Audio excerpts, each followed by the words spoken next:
Imagine walking to Starbucks, and it's closed. Not closing early. Not we ran out of milk. Just closed. Now imagine that happening in every single company-owned Starbucks store across the United States. On the same day, at the same time. That is exactly what Starbucks did in 2008. They shut the doors for 3 hours, not because of a disaster outside the company, but because of a crisis inside the brand. And the reason is the part most people miss.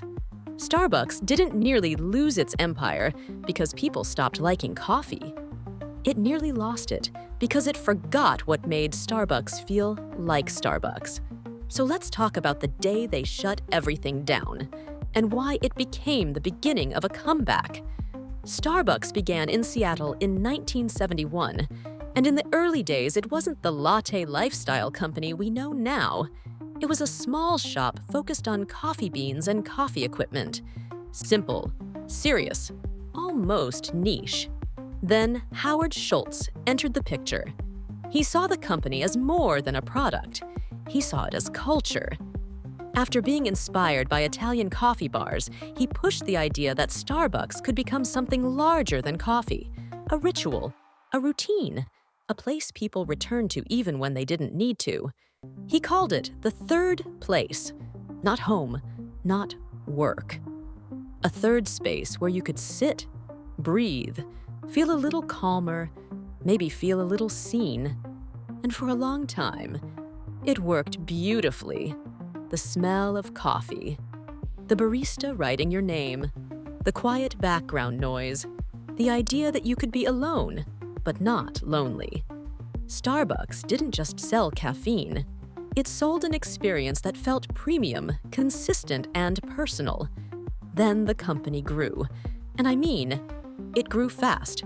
More stores, more cities, more countries. In a growth story that feels like winning. But growth has a shadow. Because when a brand expands aggressively, the most dangerous thing that can happen isn't a loud collapse. It's drift. The slow, quiet loss of what made the brand special. Starbucks started opening stores so quickly that, in some areas, they ended up competing with themselves. And inside the stores, changes were made to speed up service, streamline operations, and keep the expansion machine running. Those changes made sense on paper, but they started damaging the very thing that created loyalty. The coffeehouse feeling, the theater of espresso, the intimacy, the craft. Even small details started to matter. There was a time when you could see your drink being made, watch the espresso shot, watch the milk being steamed. Then larger, more automated machines were introduced that made the process faster, but also made it more hidden and less human. Efficiency went up, but the soul of the third place experience started to fade. Then came other decisions. Food items that made commercial sense, but changed the store atmosphere. You're in a coffee shop, and the strongest smell isn't coffee anymore. It's something else, and in a premium brand. That kind of sensory shift matters more than people realize. Now, at the time, Starbucks was still huge, so from the outside, it didn't look like a crisis.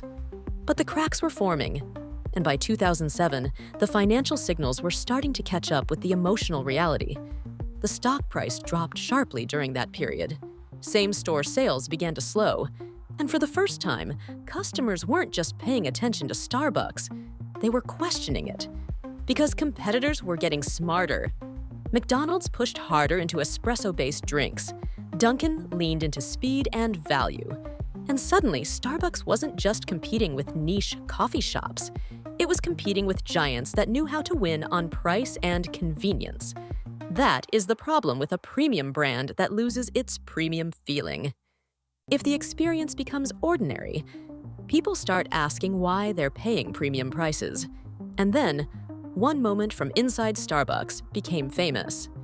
A memo circulated in 2007, widely discussed in business circles, where Schultz warned leadership about the commoditization of the Starbucks experience. That word is heavy. Commoditization means the product is becoming interchangeable. It means customers no longer feel the difference. And if customers don't feel the difference, they stop paying extra.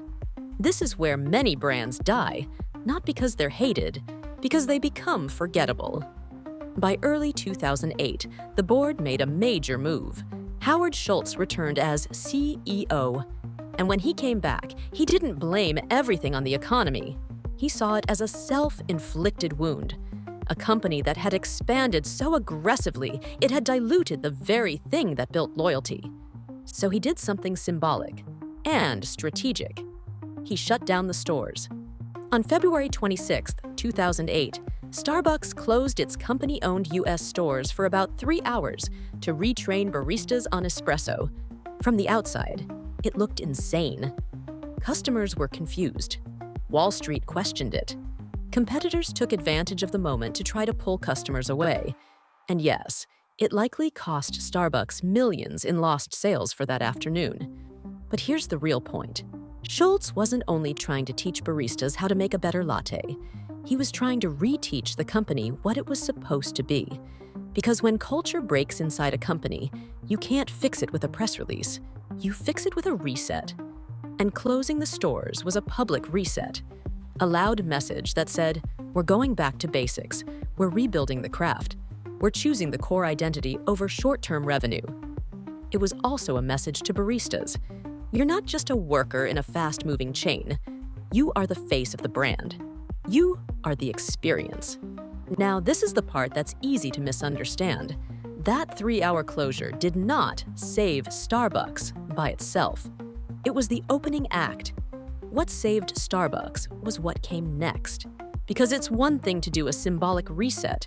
It's another thing to follow it with painful decisions. And Starbucks did. In 2008, Starbucks announced it would close hundreds of underperforming stores. That was a shock, because Starbucks had been built on the idea of expansion. It was the company that kept showing up everywhere. So closures felt like weakness.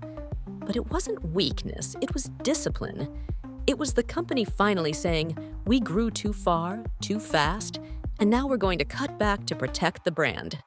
That is a tough move in any business. Because when a company is under pressure, leaders often try to grow out of the problem.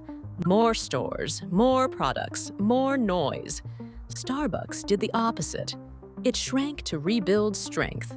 Then there were restructuring moves. Jobs eliminated, systems simplified, costs controlled. None of this is glamorous, but it's the kind of work that prevents a slow death. At the same time, Starbucks began doing something else that helped rebuild customer trust. It leaned into feedback. It launched a platform called My Starbucks Idea, a space where customers could submit suggestions and vote on what they wanted.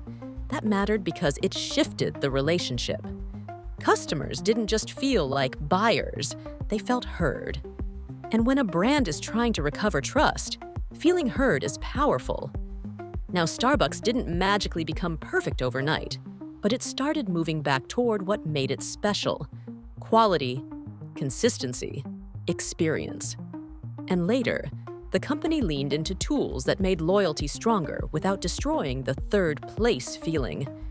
Rewards programs, digital ordering, mobile payments, convenience, but connected to routine. They weren't just selling coffee. They were building a habit, a predictable ritual. And that's where Starbucks is quietly brilliant. Even when the coffee is not the only reason people go, the routine is. People don't just buy Starbucks. They have Starbucks. It becomes part of the day. And once Starbucks returned to discipline, it started to regain stability. By the end of 2009, performance began improving. Same-store sales began turning. The business started rebuilding confidence. And over time, Starbucks became one of the most valuable consumer brands on the planet. But here's the bigger lesson, the one that applies beyond coffee. Starbucks didn't nearly fail because coffee was a bad product. It nearly failed because it drifted away from its identity. It tried to be everywhere, and it nearly became nothing special. This is the warning for every brand, and honestly, for every person trying to build wealth too. Because drift doesn't just happen to companies, it happens to people. You start with a clear purpose, then you chase speed, then you chase status, then you chase growth, and one day you realize you're busy, you're bigger, you're louder, but you've lost the thing that made you valuable.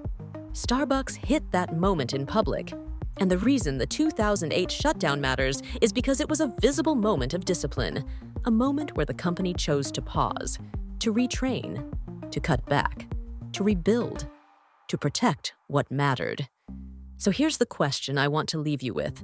When a brand, a business, or even a person is drifting, do you have the courage to pause, to shrink something that's hurting you, to rebuild quality, to reset your standards? Because sometimes the biggest comeback doesn't start with a new strategy. It starts with a decision to return to the core. That's what Starbucks did. And that day they shut down the stores? It wasn't a publicity stunt. It was the moment they admitted the truth and decided to fight for the identity that made them a giant in the first place. If you enjoy calm, story-driven breakdowns like this, subscribe to Luxe Habits Hub and tell me in the comments, do you think Starbucks would have survived if they never hit pause in 2008?